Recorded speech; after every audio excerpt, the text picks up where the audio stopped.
السلام عليكم ورحمة الله وبركاته ولا ليال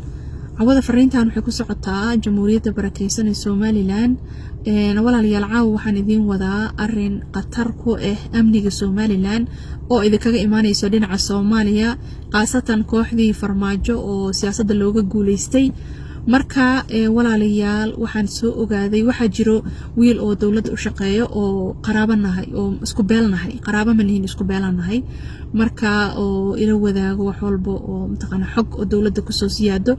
marka waxaan ka wada hadlaynay kayska abahay iyo ciidanka iyo waxaas iyo Cali Yara Cali markaas wuxuu ugu yiri Cali Yara Cali xilka laga qaaday oo jaraagalaal shaqoolka ku dilay oo Cali Yara Cali oo loo yaqaan Cali Jaab ku jiray Cali Jaab Mareexaan ku jiray walaalayaal ninkii maanta wuxuu isku bedelay maxaa la dhahaa farmaajo markii xilka laga qaaday ninkii wuxuu sheegtay maanta maxaa la dhahaa isbuucii la soo dhaafay beesha dhulbahante marka wiilkan uu la yaabo wuxuu yiri beesha dhan anaga dhan la yaaban ninkii uu isku dhaxyaacay marka waxaan eriyo yiri warhaye maxaad sidee wax u wadaa waa maxaa la dhahaa qorshahada waa maxay hadeertaan wuxuu yiri aniga hadda Soomaaliya waan ka wareejistay qaxoogeyga waxaan saarayaa Somaliland marka mashruucaas halista ayaan rabay inaan idinkaga digo Cali Yara Cali oo loo yaqaan Cali Jaab ku jira wuxuu qorsheynayaa Somaliland inuu fidna ka kiciyo walaalayaal aniga maba ogeyn gabadha Somaliland maxaa la dhahaa Mrs World oo soo noqotay wiilka ii sheegayo Cali Yara Cali wuxuu yiri wuxuu qaban qaabiyo yiri gabadha markii Somaliland laga soo tarxiilay oo Muqdisho ku soo noqotay guddi wuxuu yiri dadkii Somaliland oo mucaaradkii Somaliland ku ahay Muqdisho ku sugnay ayuu isugu yeeray wuxuuna yiri Turki gabadhii joogtay oo hadda wuxuu yiri Turki way ka soo tagtay oo waxa lagu sugan yahay Ethiopia waxa la joogaa Jigjiga iyo waxa la joogaa meesha la leeyahay Soomaali galbeed iyo Ethiopia lagu sugan yahay kooxdii farmaajo wuxuu yiri wiilka Turki way ka soo baxeen xogtaas Cali Yara Cali wiilka ka keenay waxay ku sugan yihiin Ethiopia waxa loo shirayaa Somaliland miiska qorshaha saaran waxa waaye Axmed Madoobe Somaliland iyo dawladda maxaa la dhahaa iyo dawladda Soomaaliya Xasan Sheekh dawladdiisa in cagta la mariyo iyo Axmed Madoobe in saas loogu soo duulo marka kooxdii waxaas ay qarsheynayaan Somaliland way ku jirtaa markaas waxa eri Cali Yara Cali maxaa ka galay Somaliland soo kii Mareexaan ka sheegan jiray ma gada emailhaas iyo u maleynayaan ku eri inuu ka shaqeynayo Mareexaanka maxaa la dhahaa si Axmed Madoobe iyo waxaas meesha looga bixiyo waa maxaan ku eri waxaan oo Cali Yara Cali ka shaqeynayo waxa uu yiri ninkii hadda wuxuu yiri culeyskeyga hadda waxaan saarayaa waxa ii soo baxay qorshe Somaliland la yiraahdo Somaliland ilaa ay Soomaali weyn ku darsoontaana ma nasanayo wuxuu yiri xukuumadda Muuse Biixi ayaan rabaa meesha inaan ka tuuro iyo wax allaala wixii Somaliland sheegto oo dhan siyaasadooda cagta inaan mariyo marka walaalayaal waxaan idinkaga digayaa Cali Yara Cali wuxuu famous ku yahay kacdoonka bulshada sida loo kiciyo ayuu oo maxaa la dhahaa waa ninkii doorashooyinka farmaajo oo maxaa la dhahaa ka shaqeeyay oo rabay waxyaalo wuxuu qof walba wuxuu caan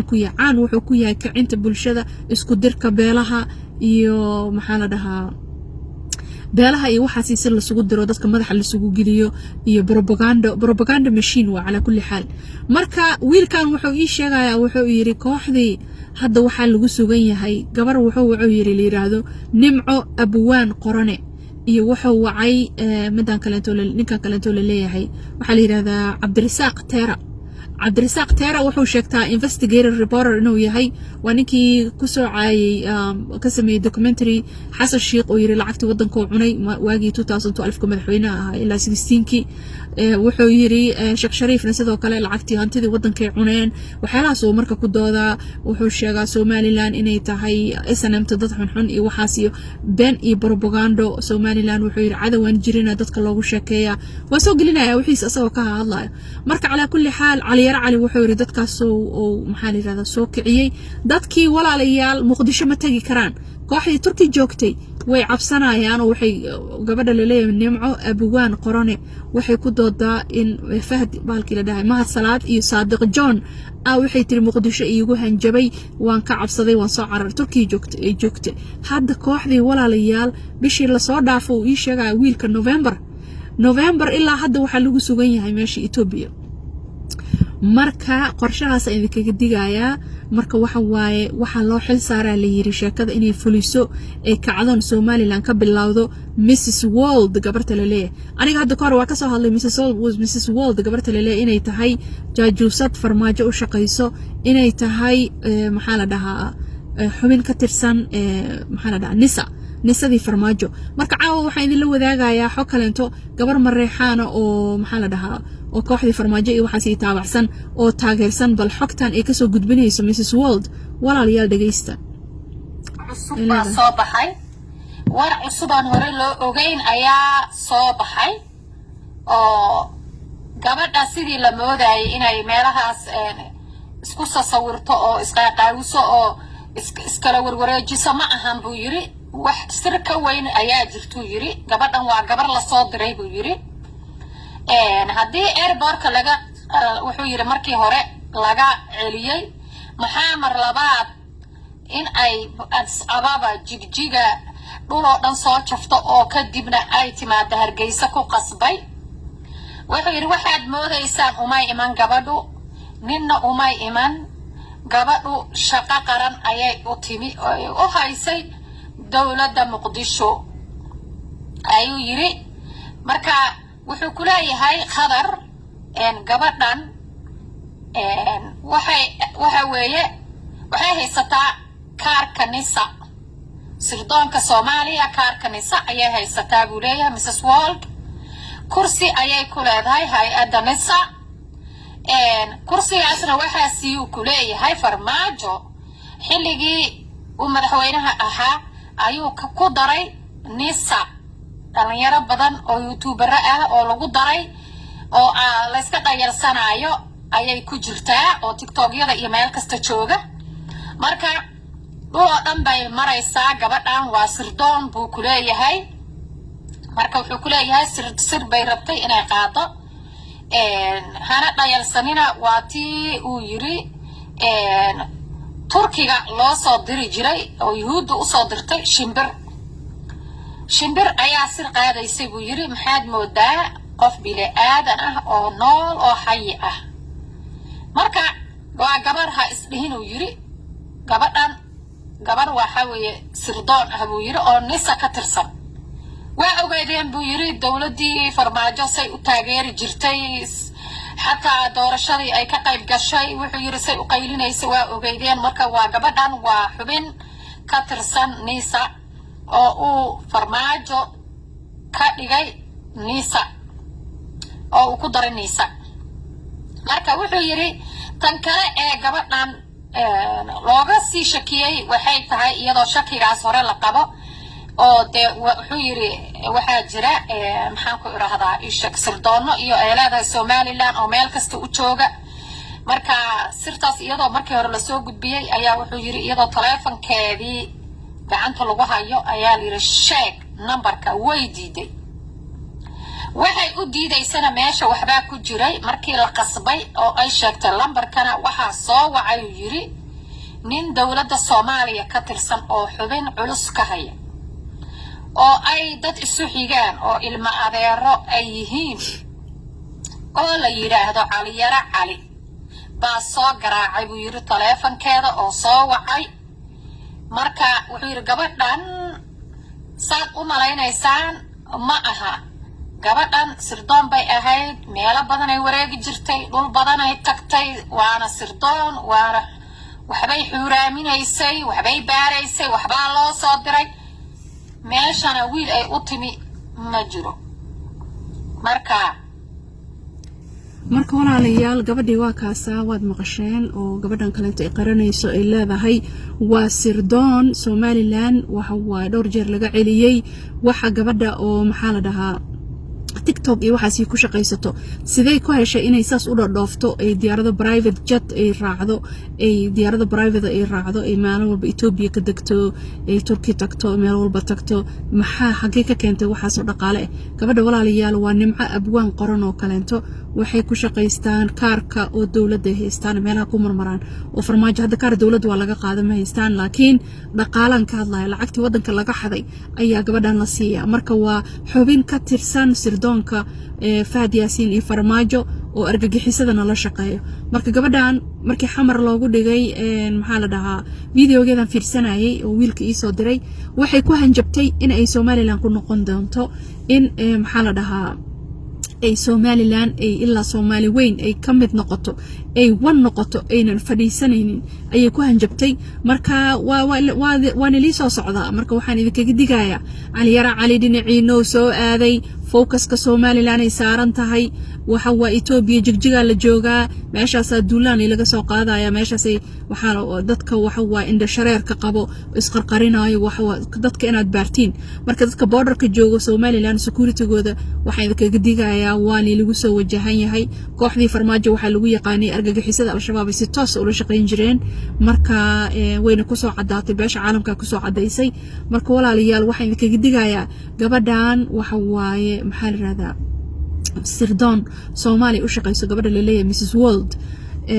waxa waa haday idin timaado mar kaleento waxaan fiirsanayay video kaleento oo la ii soo diray oo iyada dhahayso burcan jooga oo wiil kaleento Somaliland joogo burca joogo dhahayo gabadhii burca joogtaa ayaa taaban karo hadda hanjabayo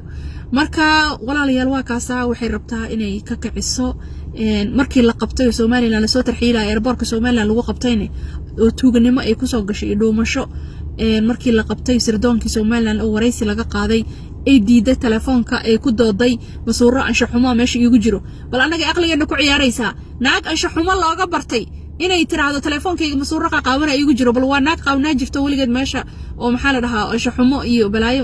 soo dhigi jirtay social media sidee ugu doodi kartaa masuurkayga ala kulli xaal beenta markii lagu qabtay telefoonkeeda la furay cali yara cali soo wacay waxa cajiibka ee walaalayaal waxay tahay cali yara cali iyo xijaar ayaa telefoonkeeda lagu arkay caller ID-geeda xijaarna waa odagii dhulbahante oo maxaa la dhahaa hotelka oo General Gala lagu dilay ka qayb qaatay iyo waxaan ku leeyahay oo waxaas oo dhan gobolka Banaadir xijaar meed qariya liira oo la haayo asaga cadeyntiisa asagoo oo maxaa la dhahaa Umar Finish ku dhahayo meedka magaalada gobolka Banaadir qari ha sheegin cadad inta qof dhimatay marka waxaasa gabadhii maxaa la dhahaa ay ku xiran tahay waxaan kaleento oo qosolka iyo beenbeenta iyo wax ka jira lama arko way isku qarisaa waa isku bor isku qaris taada kaleento gabar aqli badan ma aha waa la isticmaalayaa siyaasadda loo isticmaalayaa waa lagu shaqeysanayaa farmaajo iyo ku shaqeysanayo qof aqli badan haday tahay ma dhihi lahayn masuuro anshax xumo meesha igu jiro maxaa la dhahaa ma furi karo telefoonkeyga qof anshax xumo hore looga bartay inuu ku doodo waxaas qof si aqli badan maaha ala kulli xaal marka gabadhan waxa kale intii sameyn jirtay xamar markay joogtay ciidanka farmaajo wacan jirtay oo si toos ah waxay ku jirtaa maashi YouTube meel walba ku jirtaa iyadoo dagaal ku jirto oo dhayso abti ciidan hal ii soo diro waxaan rabaa weerar inaan ku qaado cid hebel iyo cid hebel ciidamadii Mareyxaankii godol laga keeno koofi gaduud iyadoo amar siinayso marka walaalayaal gabadhan waxa ka qatar badan oo ka sii qatarsan waa gabar la yiraahdo Nimco Abwaan Qorane oo aabaheed iyo iyada Somaliland ka soo tageen oo si oo maxaa la dhahaa si ay xamar markay timid Somaliland markii laga soo ay ka soo dhuumatay oo xabsi iyo wax la geliyay gabadhan walaalayaal waxay sameysay waxa qaboonin oo hadda la yiraahdo Cali Dheere waxa la yiraahdo Cabdiraxmaan Dheere shbaasha shaqaalo sheegtaa la kuwa jireer weyne ما فهمت إنك فهد ياسين صاحب كيسة وسنك وين وفهد ياسين لما صورا وحن كلها هاي ودرول كي عيرو وأرجع حسد أدونك وجوين ومحل ده عيرو نيكي لدي جرا 1990s كي ومريكان كدرون كديل جرين وشباب كهاي وشباب كيكو دودا ين جرنا جلالا دلي وكسو هجامي محل ده درون يقال ذي باش عالم كي وحيه marka isla ceerowgaas darawalkiisii waa ayuu farmaajo wuxuu ka dhigay top wuxuu ka dhigay shabaab weyn waa farmaajo wuxuu ka dhigay top official oo dawladdiisa ku jirtay ma fahamta xubin weyn ah oo nisa waliba ku jirto kooxdii waliba ekraan taaliil loo haysto kamida asagay kula najiis marka Cabdiraxmaan Dheerahaas si toos gabadha ula shaqeysaa oo la leeyahay Nimco Abwaan Qorane waa tuma Nimco Abwaan Qorane walaalayaal Nimco Abwaan Qorane waa gabar oo maxaa la dhahaa anshaxumo ku soo caan baxday kabacdi Nimco Abwaan Qorane way ka dalacday sheekadaas waxay keentaa la yiri Nimco Abwaan Qorane way ka qatar badan tahay gabdhahan xilka iyo aabaheed wuxuu ku helaa la yiri wasiirada iyo xildhibaanada dawladda Soomaaliya ku jirto ay waxa la yiri dumar u geey jirtay waxay ahayd like a pimp amal maxaa la yiri female pimp amal oo waxay ahayd maxaa la dhahaa madam dadkan oo mataqaana brothel ka shaqeeyo oo korada iyo waxa si gado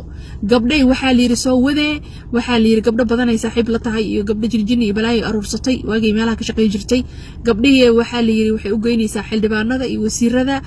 video waa laga duubaya wasiirkaas iyo xildhibaanadaas iyo maxaa la dhahaa madaxweynaha galmudug iyo waxa si qorqor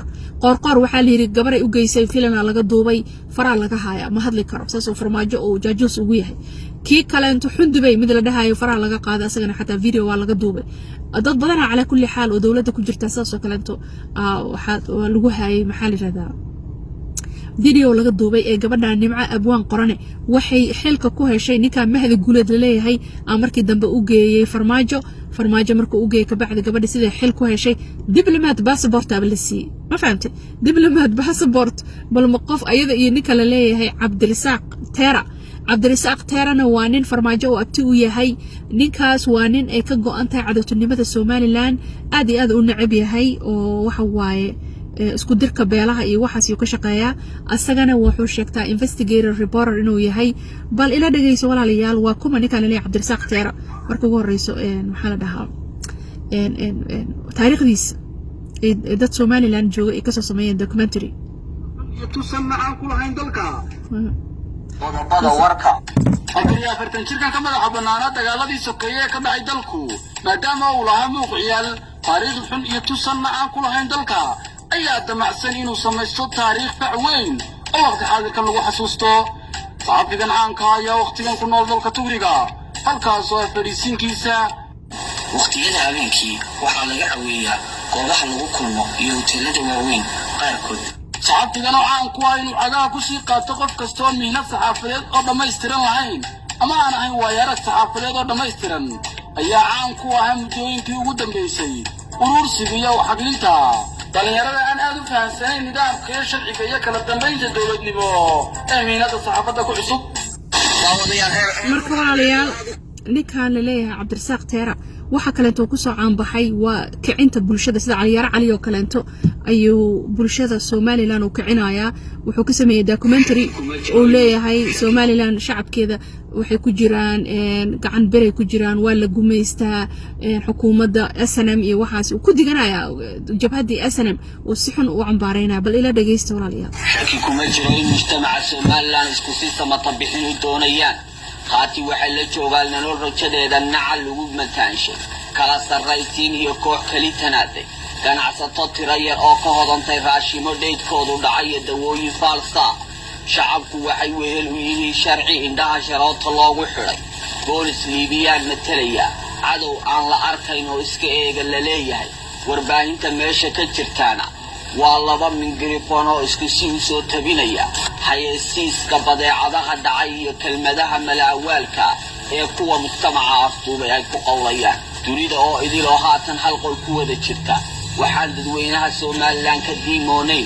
kuwii dalalkooda dulmiga ka halgamay kana sababta bixiyay oo uu hormoodu yahay hogaamiyada Gambia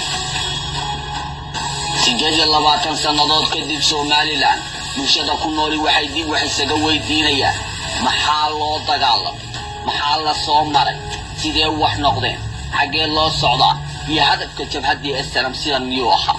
weydiimaha bulshada ayaa ku soo beegmaya xilli talada Somaliland muddo 9 sanadooda ay gacanta ku hayaan una kala dambeeyeen saraakiishii ururkii SNM 9 sanadood oo kafadaha cadaaladda oo loo rogay dhibka baaxadeedana bulshada haatan hayn laadahay موسى بيحي عبدي مدحوينها Somaliland bulshada wuxuu wali ugu celcelinayaa sababihii SNM u dagaalameen madaxweynuhu mararka qaar wuxuu bulshada horteeda la ilmeynayaa wixii daal la soo maray dhibaatooyinkii dhacay cadaalad darradii saami qaybsiga xilligii aadan cad iyo xilliyadii kacaanka xusuusihii ay ka tageen kuwaasi oo shacabka khudbadihiisa xitaa haweenku ay la ilmeynayaan maanta waa madaxweynaha Somaliland وسركالكي شلay ka soo dagaalamay cadaalad darro lagula kacay shacabkiisa marka walaalayaal waa kaasa Somaliland waa lagu soo socdaa waxaana ku soo socdo qatarta Soomaaliya uga imaanayso oo hadda Ethiopia u soo wareegatay markaasi jigjiga iyo dhinacaasna laga soo galo marka waxaan idin sheegayaa waxa way kooxdii farmaajo waa abaabulkaas la wadaa ka digtoonaada gabadhii Mrs Walden li isticmaalaya iyo dad kalento oo mucaaradkiisa Somaliland in la kiciyo gabadhaas ana loo adeegsanaya marka intaas aad ka digaya walaalayaal. Assalaamu calaykum waraxmatullaahi wabarakaatuh.